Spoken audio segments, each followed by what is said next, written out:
Hello everyone and welcome to another one of my video diaries. Today is July 20th, it is the 20th, and it is a Sunday, and this is volume 19 of my reading and writing diary.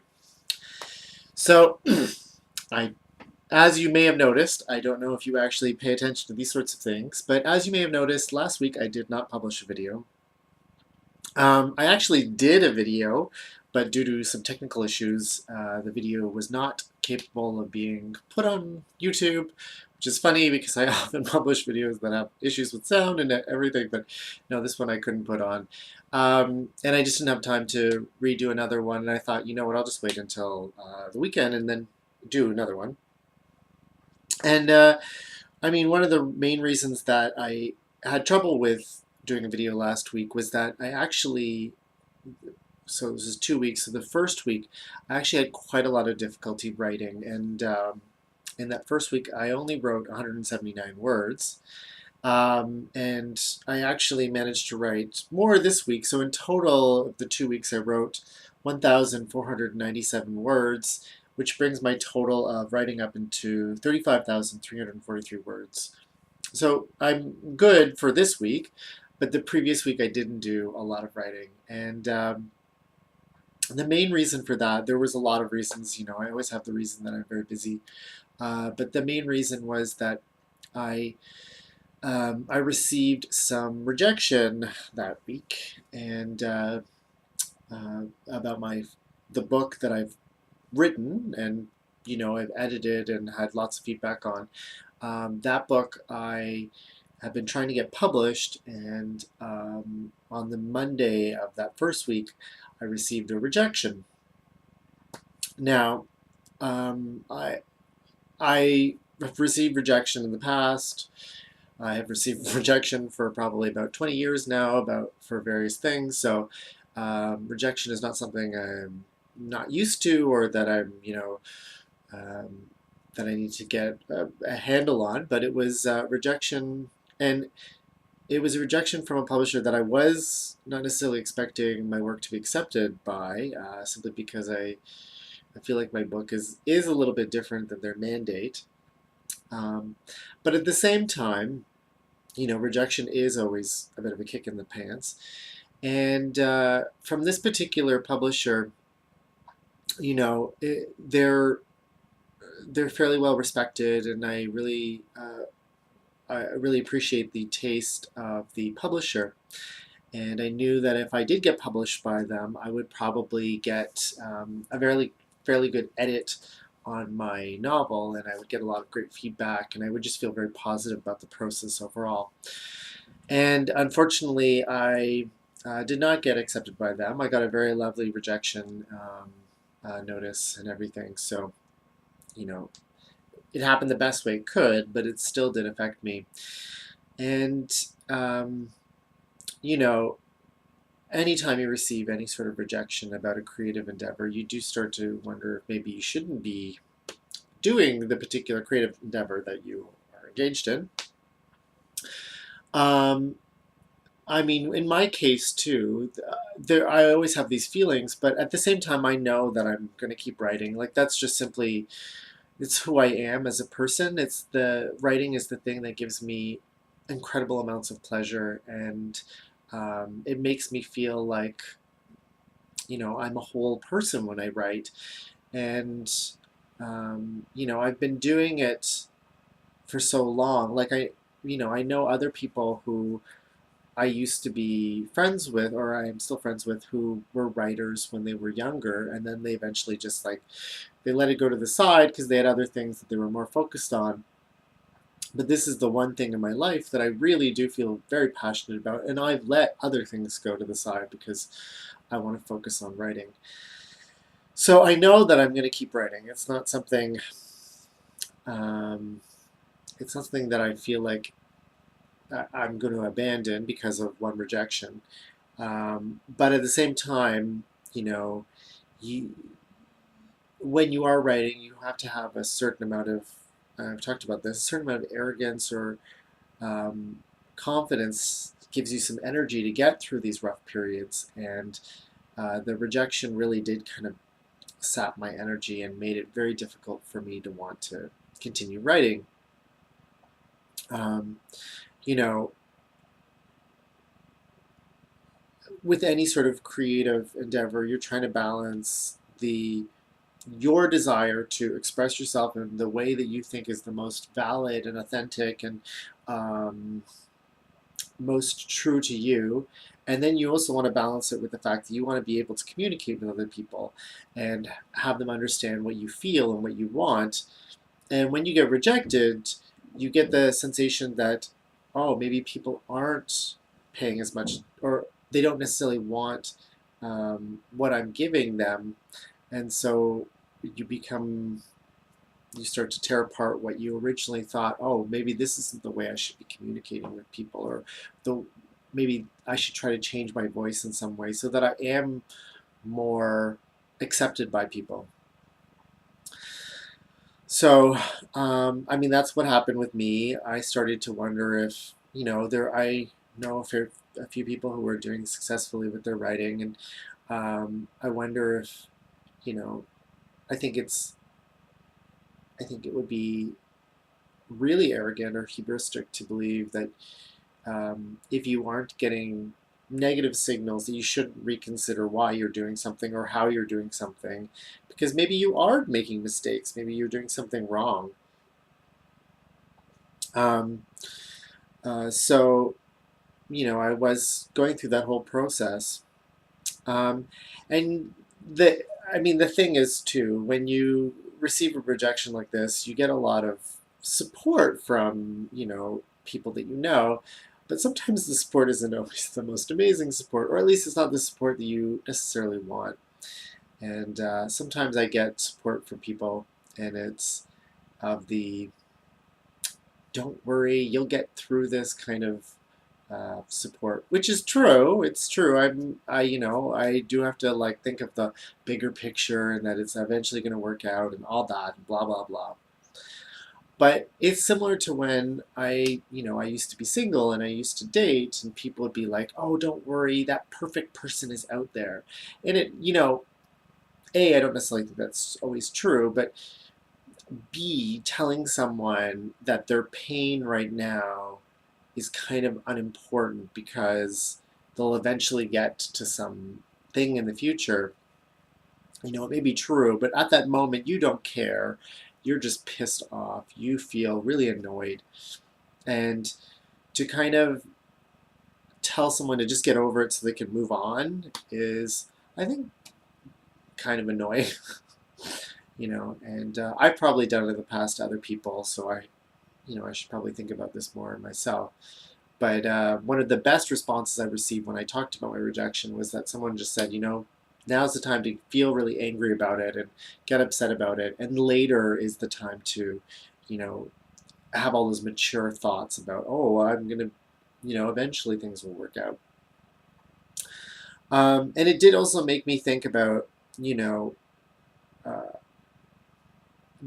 like comparing rejection in a literary or creative context to a sort of dating context. There are a lot of parallels, and one of them is that oftentimes when you are doing something creative and you're trying to get people interested in it, um, you can start to, as I said, you don't want to ignore people's comments, but at the same time, you do have to ignore it and move on with your own voice. And if you spend too much time trying to chase what people want, then you're going to end up always just producing kind of terrible things. And that's similar to what happens when you're dating. The person you're dating can sometimes smell your desperation and smell the fact that you desperately want to have this sign that you are worthwhile. I'm going to connect with this person no matter what. And now that I'm in a long-term relationship, I can look back on all those times when I got so upset and so worked up about a person who was rejecting me because I was like, what? Why don't they see the amazing things inside me? And I read it as meaning that I didn't have any amazing things inside me.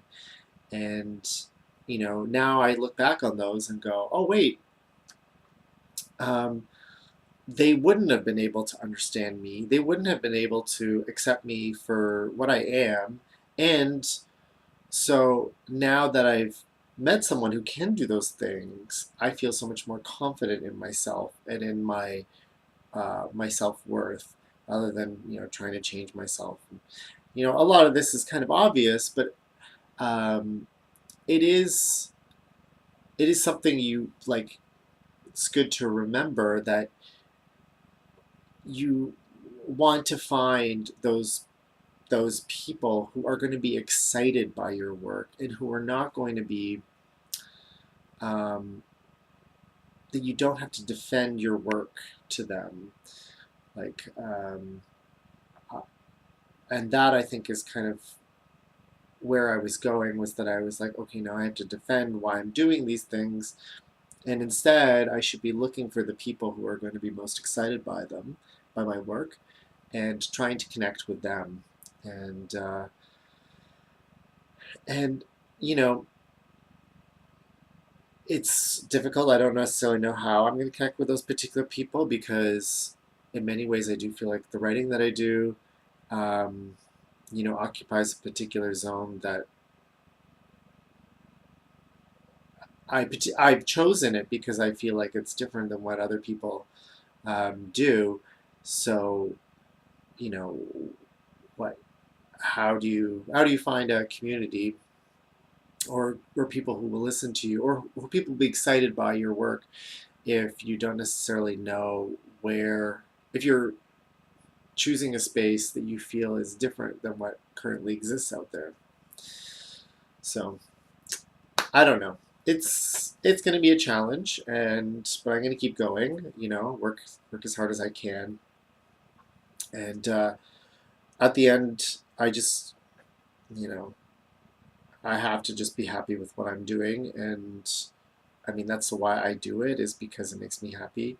So I have to just view publishing as like a cherry on the top, and you know that gets kind of brutal and upsetting, because you start to go, oh wait, does this mean, if I'm not getting published, does this mean that I'm actually good, or that what I'm doing is worthwhile, or whatever? You know, telling other people that you've written books but then they've never been published, they naturally think you're kind of an idiot, or at least deluded. Um, and, you know, I guess that's part of it, is that you just have to kind of let those things go, that feeling of, oh, what will other people think about this when I tell them about this stuff? So, I mean, those are some of the things I'm thinking about right now. A lot of things, obviously. And I did manage to write more this week. I wrote a bit in the mornings. I didn't write as much every morning as I'd like to, but that was due to just my level of busyness right now. That was actually one thing.